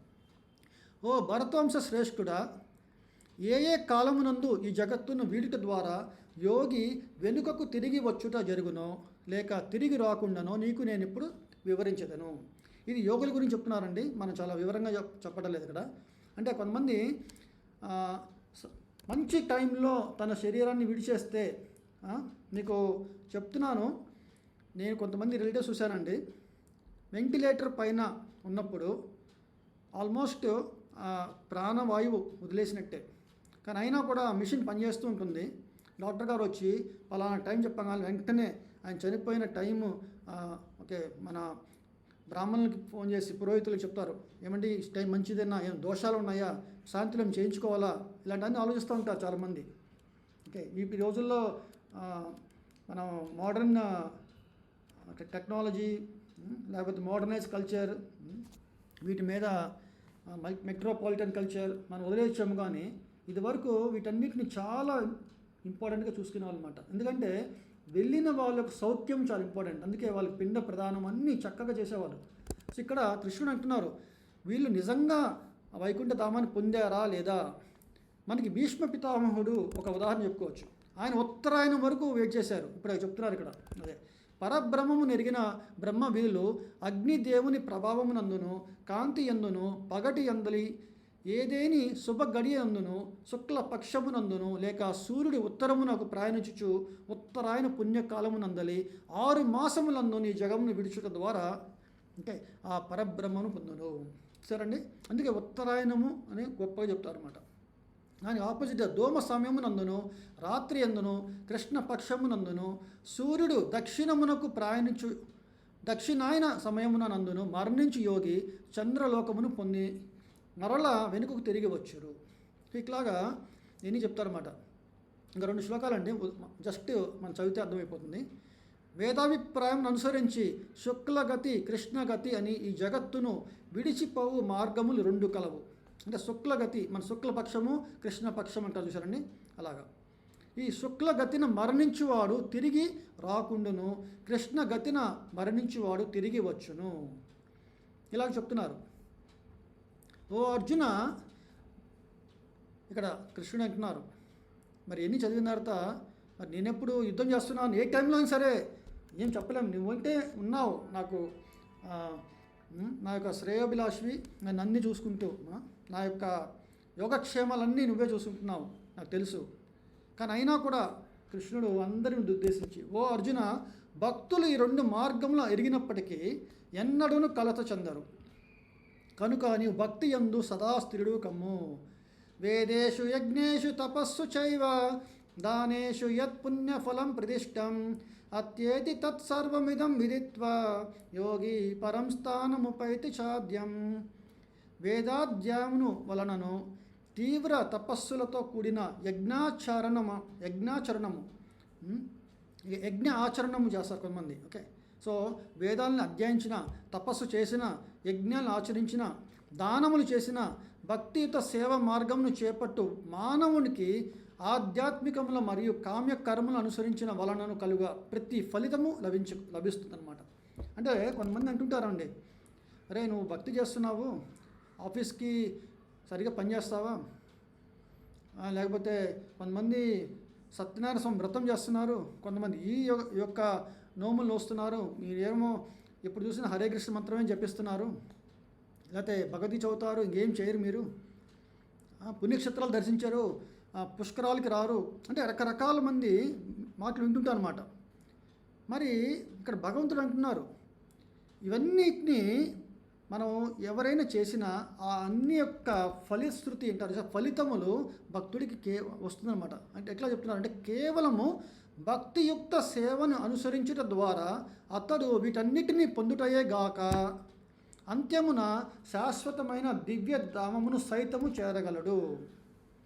అంటే భగవంతుడు అందరికన్నా ప్రీతిగా చూసుకునేవారంటే తన భక్తులని, భక్తవత్సలుడు అన్నారు.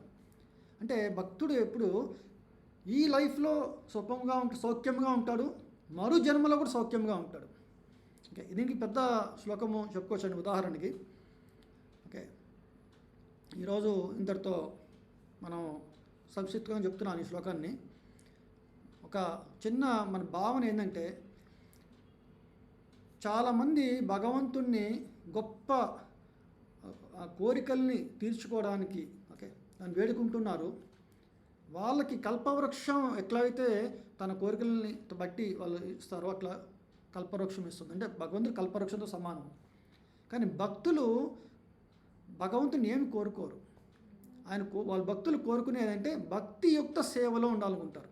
నేను ఎక్కడున్నా కూడా నారాయణ పరా సర్వే. ఓకే, నారాయణ పరా సర్వే. ఓకే, తర్వాత స్వర్గాపవర్గ నరకేషు తుల్యాద దర్శిన. ఓకే, అంటే స్వర్గము నరకము అపవర్గము ఇవన్నీ కూడా తుల్యార్థ దర్శిన అన్నారు. తుల్యార్థం అంటే సమానమే. అంటే భక్తుడికి స్వర్గానికి వెళ్ళాలా నరకానికి వెళ్ళాలి ఈ యొక్క ఆలోచన చింత అనేది లేదన్నమాట. నేను ఎప్పుడు కూడా ఓకే భక్తియుత సేవలో భగవంతుని సేవించుకోవడమే నా యొక్క జీవిత ధన్యము అనుకుంటాడు అనమాట. సో అది ఈ యొక్క అధ్యాయంలో కృష్ణ భగవానుడు ఒక థీమ్గా చెప్తున్నాడు అనమాట. నువ్వు సదా భక్తిలో నన్ను స్థిరుడుగా కమ్ము. ఓకే, ఇక్కడ చెప్తున్నారు తస్మాత్ సర్వేషు కాలేషు యోగయుక్త భవార్జున. ఓకే, ఇది మనం ఈ యొక్క అధ్యాయం నుంచి మనం తెలుసుకోవాల్సింది. ఓకే, హరే కృష్ణ. సో అందరికీ ధన్యవాదాలు. ఎంతో ఓపికగా మనం 1:10 సమయం మనం కేటాయించాము ఈ యొక్క శ్లోకాలు అర్థం చేసుకోవడానికి. అందరికీ మరోసారి విన్నపం ఏంటంటే, ఈ యొక్క అధిక మాసము పురుషోత్తమ మాసము జూన్ 15వ తారీఖు వరకు ఉందండి. ఓకే, మరి మిగిలిన ఈ సమయాన్ని మనం ఉద్దేశించి ప్రతిరోజు బ్రహ్మముహూర్తంలో లేచి స్నానం చేసి, అంటే పొద్దున్నే మన కార్తీక స్నానాలు అన్నట్టుగా పురుషోత్తమ స్నానాలు అన్నమాట.